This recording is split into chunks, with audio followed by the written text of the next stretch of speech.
A little hard to see, huh? Morning, everyone. Day 93. Headed down into the burgers and ice cream joint. It's sort of funny. I'm not going to some monument or a trailhead or a town or, mile marker or whatever. I'm going to an ice cream joint. And I'm cracking myself up. So I'm trying to get some good light so you guys can see me. I know it's early, but I wanted to do this because I got a story I want to tell you that I just encountered.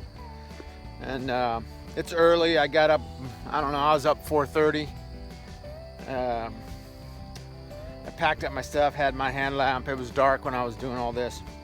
So where I was at, it was right next to the road. It was all pine needles, so it was a really nice place to camp. It was in the woods, but it was off a road. And across the road, I had already crossed over this road. There's a parking area for people to catch the Appalachian Trail. You can park and day hike, or people can pick you up, so on and so forth. So I hope you guys can see me. Yeah, maybe I should do this later, but I'm gonna go ahead and do it. It's fresh in my mind. So anyway, I come out of the woods, I take my stuff over to the parking area because they have these logs and stuff. Check it out. All these ferns have turned yellow. Can you see that? They're yellow and green. So everything's starting to really turn. So anyway, I go over to I'm gonna eat breakfast, and the parking area's got these logs around it that you can sit on. Like little cut up logs, and they're flat and they're real good seats because there's no seats around where I was camped at. So hold on, I'm discombobulated this morning. So anyway, I'm sitting there and this guy walks up. He's headed southbound also. I've never seen the guy before. His trail name was Razor. And so anyway, he I need to start asking people how they got their trail names. That would be cool. Have a weekly how'd you get your trail name thing, and tell the story. That would be cool. Another idea, huh? So anyway, so he sat down next to me. He didn't, sort of next to me, he just sat over there. He goes, mind if I join you? I'm like, no, not at all. So we're sitting there. And I saw he had gaiters on. He had pretty big pack, so I'm assuming he was sobo. I'm like, so you headed south? He goes, yeah, I was. I'm like, you were? He goes, yeah, I have to get off trail. I'm like, you do? Something happened? He goes, no, I just ran out of money. And I go, well, that's a crappy reason to get off the trail. And I laughed, but I sort of felt bad. It was sort of a nervous laugh, I guess. And I apologized to him. I'm like, look, I'm not laughing at you. I just, it really is a sucky reason to have to get off the trail. He goes, yeah, I know. I'm really bummed about it. And I'm like, and so I didn't really want to pry. So I told him, I asked him, I said, how far were you planning on going? He goes, I was planning on doing the whole thing. He goes, I had a job before this and I got fired from it. He said I had a pretty good chunk of change saved up for the hike. He goes, it was my time to go hike. He's a younger guy. I mean, probably, younger relative terms. He was probably in his 30s. I'm guessing. I didn't ask him how old he was, but he's probably in his 30s. Maybe pushing more towards 40 than 20, or more towards 40 than 30, but he was probably middle 30s. And he sort of volunteered more information. He goes, yeah, I got fired from my job and I had enough money, I thought I could make it.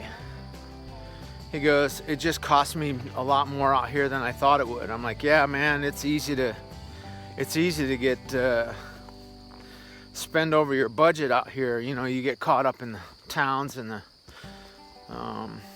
you know, you need to always resupply. And once you go into town, you know, we were going back and forth about the expenditures that are unexpected out here. And the more and more he's talking about it, you could just see that he was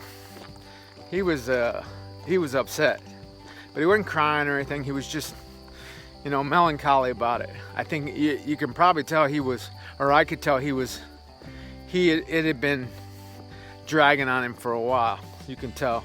He probably been anticipating it for a month. If he's blown through what he had to come down, thinking that he was going to make it all the way with what he had when he started, you know, he was getting closer and closer. He was probably a month out, and he probably started realizing he wasn't going to be able to finish. So I felt, I mean, I felt for the guy. I still do. So we're talking more and more, and he said that's why he was where I was at, because it's a place people pick up people for the trail, you know, just south of the halfway point, because a lot of people flip-flop here, so they start here and flip-flop back here. So this is a pretty popular drop-off pickup area. So anyway, I think it was his sister. I think he said his sister was coming to get him later today. And so I'm sitting there, and I'm not saying anything, and he's just talking. He's talking about the trail, and he's talking about maybe trying to find a way to come back out next year, you know, that kind of thing. And at that point, I'm just like all encouragement. Man, you need to come back out here. I said, you need to do whatever you can to make that happen. I said, don't let this discourage you.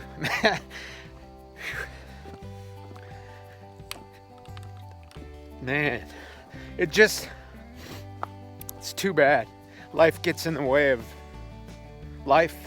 Man, sorry. You talk to a guy like that. Here I am. I got the luxury of doing this, and here's this kid that, you know, he was very enthusiastic. He was very knowledgeable. He was very just all about it, and you could just see, man, he was wiped. He was just mentally wiped. So I just wanted to give him some money so he could keep going. I wish I had that capability. Man, I would have done it. I just can't. I don't know.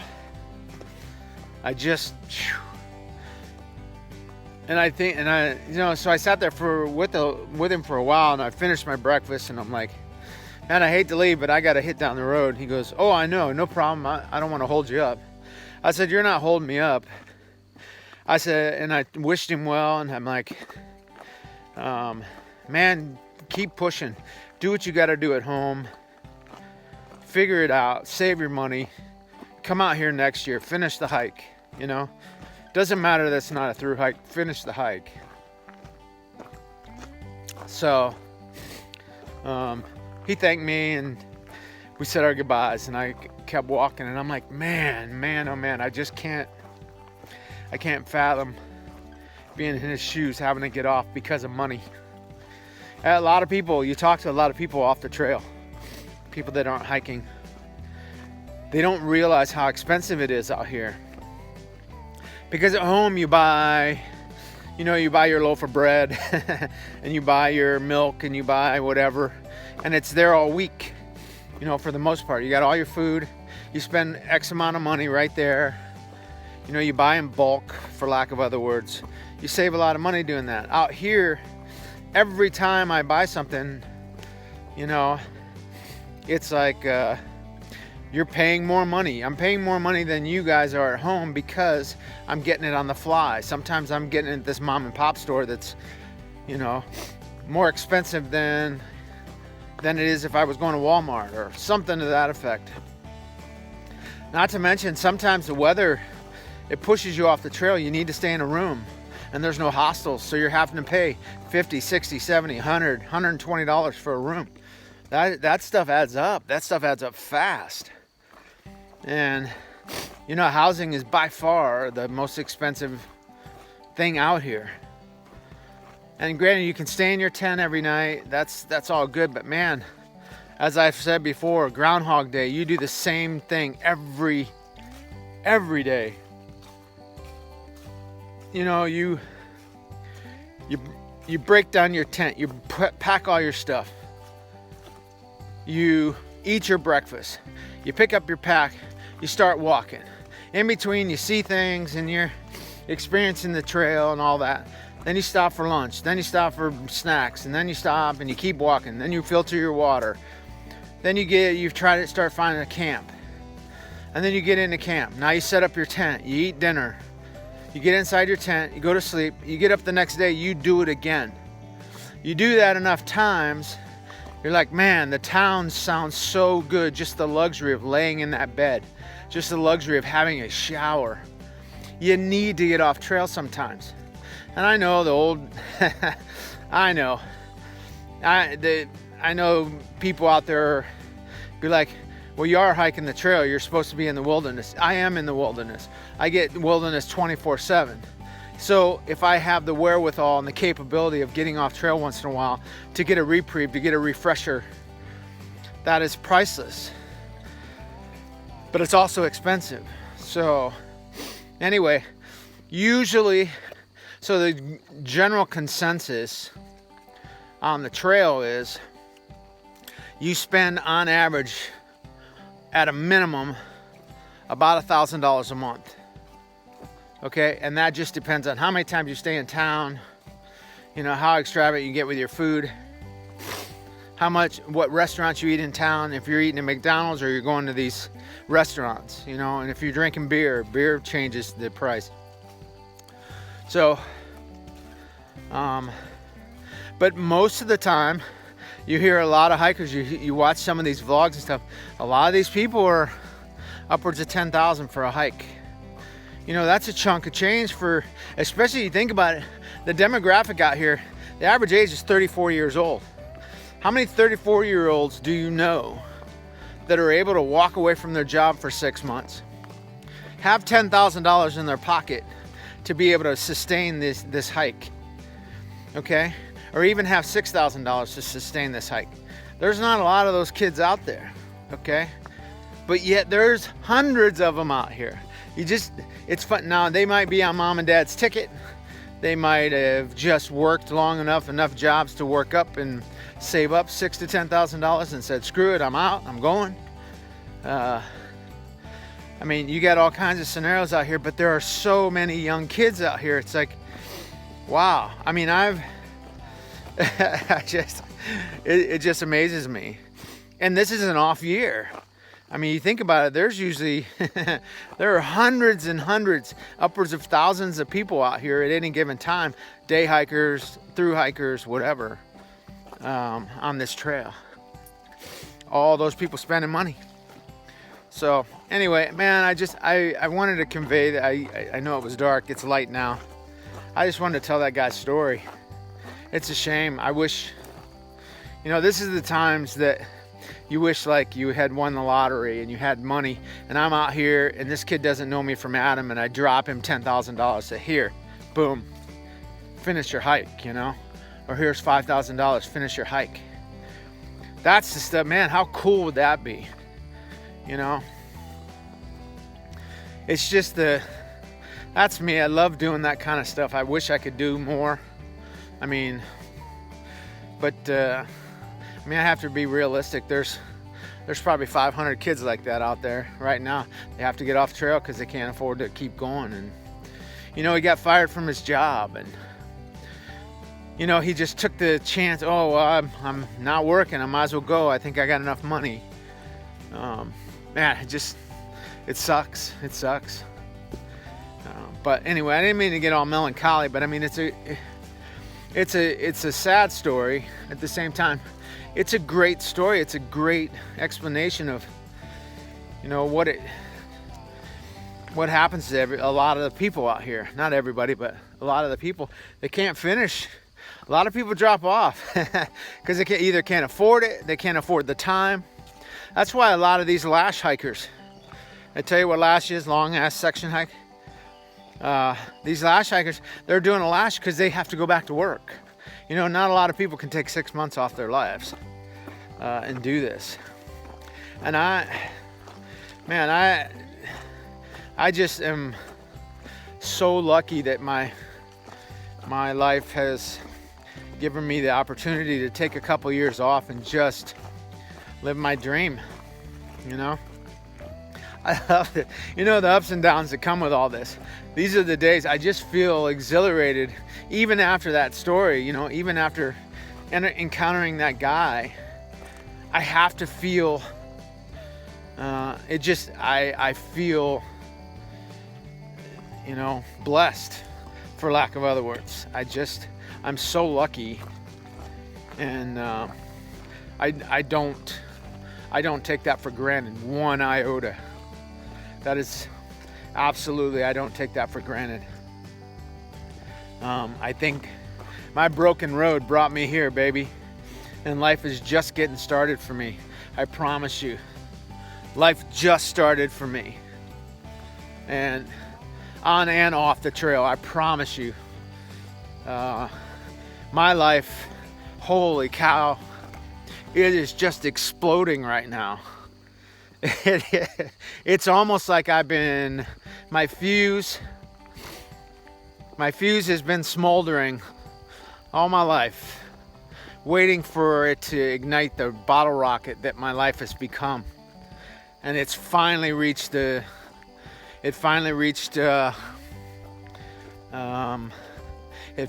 fuse finally, that burning ember finally reached all the way up through the fuse and into the rocket, and now it's taken off, and it's flying through the air right now.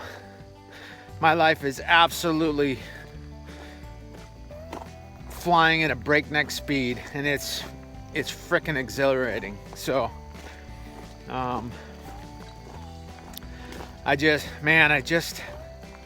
feel so grateful. I keep saying that, but absolutely.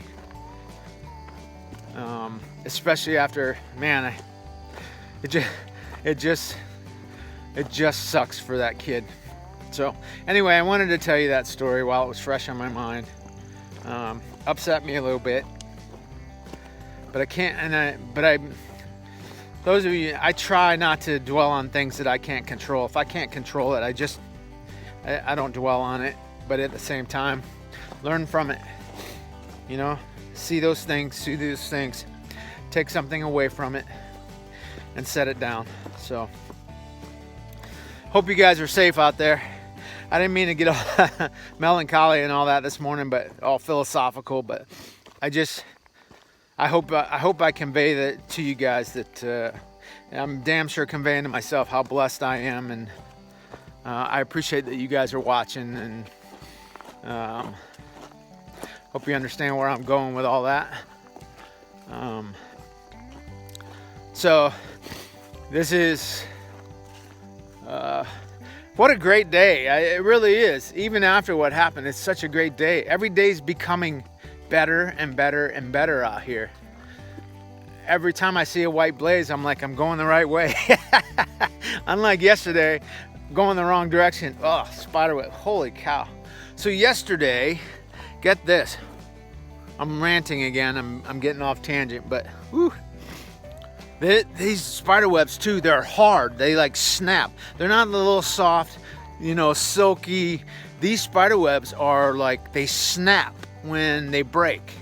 So when you run into it, you can feel it, and all of a sudden, you hear a little snap. And it's like, they're these little, silver's not the right word, they're almost white, but they look silver. They're silver and black, these little spiders. And they make these hard ass webs. And they bite like a son of a bitch. They bite, sting, whatever it is they do. So I ran through a spider web yesterday. It was right after I turned around from going the wrong way. And all of a sudden, bam, right on my leg. In the crook of my leg, in the back of my knee. Man, it felt like somebody stabbed me in the knee. And I stop, I drop my poles, I'm shaking, I'm like, son of a bitch. So I'm thinking it was one of those spiders. I'm not sure. What I think happened is I had run across a spider web, and he was on it. and he came around and he landed on the back of my knee. And when I walked, you know how you close your knee, probably trapped him in there, and he stung me, bit me, whatever those guys do. And man, and it's one of those things, this isn't just like a bee sting or something like that where it stings for a while and then it's gone. This is more than 24 hours later. Well, almost. I still feel it. It's still stinging. It's itched all night. It's almost like there's, I don't want to say venom because I know it's not venom, but whatever it is he stung me with, it's still in there, just brewing and stewing, and you know, it's just got to wear off. This is like the third time I've been stung like that. And man, it lasts for 2-3 days sometimes. So I'm glad they're small, because if they were any bigger, it's the only thing I can think of too that it would be, because the only thing I'm coming in contact with, it's not the plants. I don't think there's any kind of plants in the United States that sting you. Sorry, got webs in my ear. They're making me itch. I got the travails of being first on the trail every day. So it's not the plants. So the only other thing is these spider webs, and I'm running across them. Man, sometimes I take my hat off, you know, I'm like, I can feel the web on my neck, and I pull it off, and it feels like I'm pulling a dryer sheet off the back of my head. There's so many webs on my hat.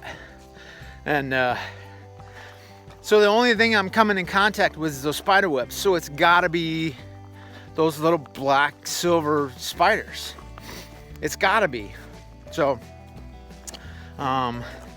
and if they're spinning that heavy of a web, that thick of a web, that it's not thick because you can't even see them.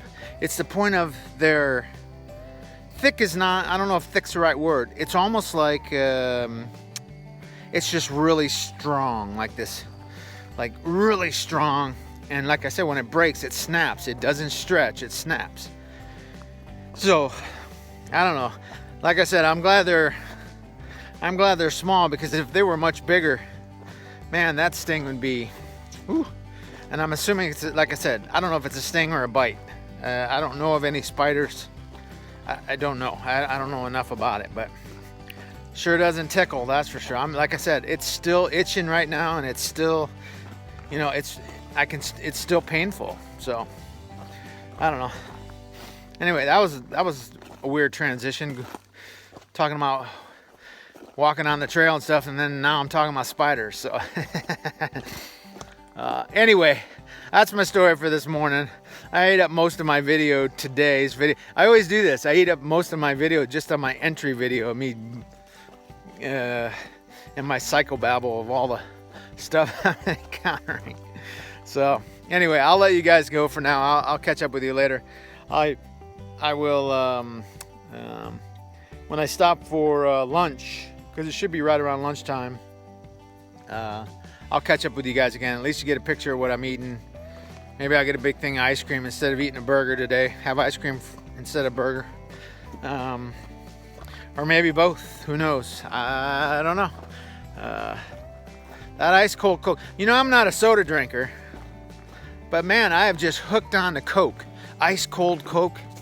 I've just hooked onto that. I used to be a Pepsi drinker. I think I probably told you this, so I'm not gonna rehash it, but man, those cold Cokes, when you're coming off the trail, you've been sweating, just hits the spot. And I know I should be drinking more water, but man, it's just like a treat. So anyway, all right, that's my story for now. I'm in the woods. I gotta go 11 miles this morning, so that's about 5 hours, 4.5, 5 hours. So I won't get there unless I stop talking to you guys. So I will catch you later.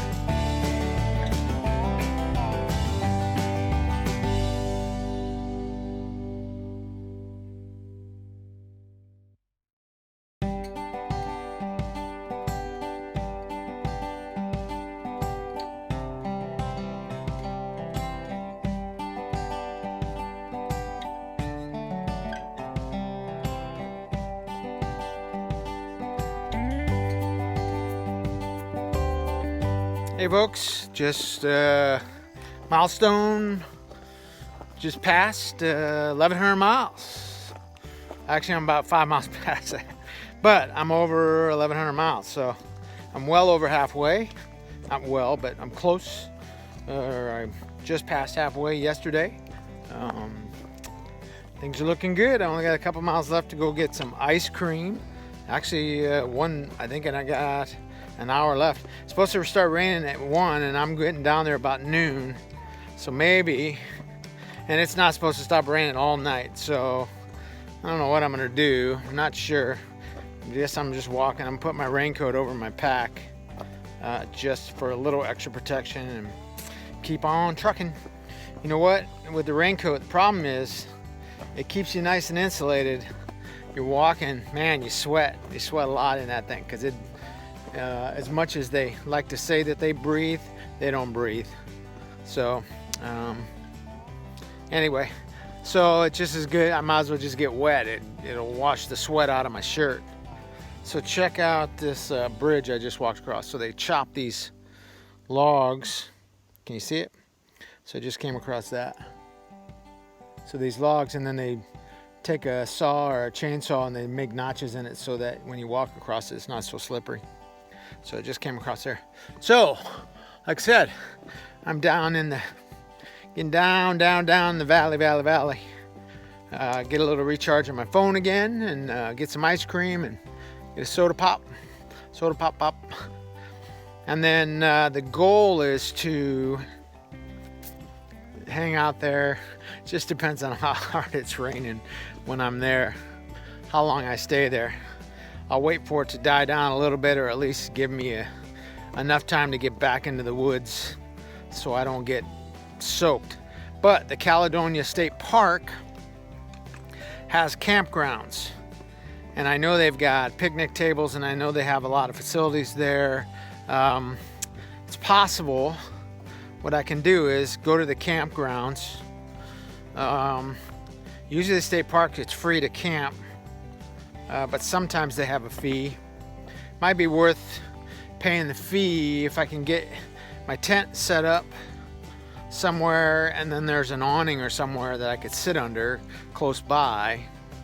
I just sit under there and, you know, stop a little early. I only got, I think if I stopped at this place, at the park, only got about 14 miles to get into Waynesboro tomorrow. I'm still okay with that. I was wanting to get down to less than 10 into Waynesboro, so it gets me in the morning, but at the same time, there's no need.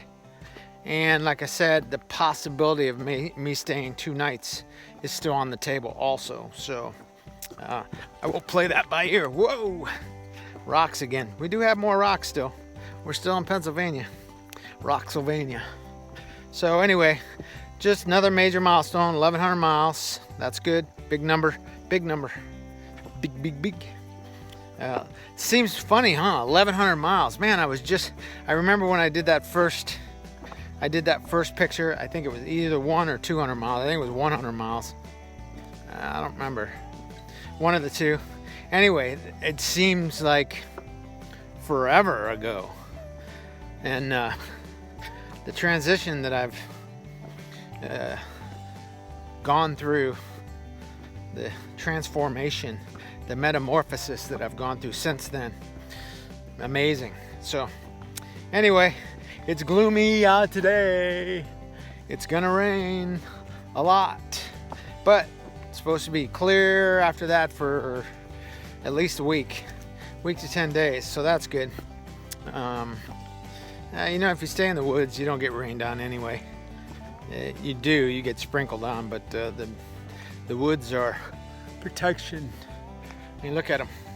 You got some bare spots, but for the most part, you're walking under that. So it catches all the rain. All those leaves catch rain. Some makes through, but you're just getting dripped on, not really rained on. So it's good, especially when you're in the dark forest kind of forest, you know, the tunnely kind of green belt. So anyway, I'm rambling.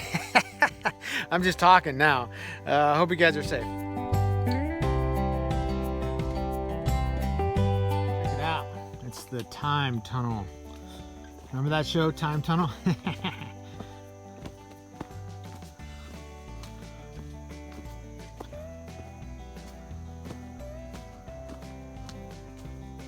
How cool is this?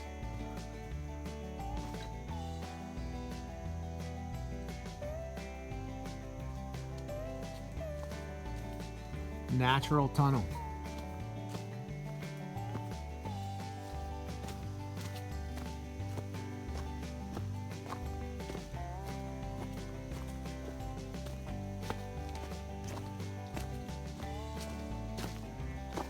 So I'm stealing somebody's story I heard yesterday. One of the hikers I was hanging with when we got down to the place I was telling you about, the burger joint and all that. So I'm stealing this story. If he's watching this, he'll know I'm giving him credit for it right now. So anyway, I can't take credit for it. So anyway, he's telling me this story about guy a friend of his goes into McDonald's and he doesn't have a mask on. And they call him out for not having his mask. And he said, oh, I'm sorry, I can't wear a mask because I have CS. So the lady behind the counter said, okay, go sit over there at that table and we'll bring you your food. And he said, okay. So I guess they brought him his food and somebody asked him, what's CS? And he goes, oh, I have common sense. I was busting up at the table because we were talking about some of the, for lack of other words, ridiculousness that's going on in the world. And he just told that story and I was busting up. I thought that was hilarious. So anyway, I'm stealing his joke, putting it on my vlog because it's too good not to share. I gotta say it. Anyway, sorry, just had to go there.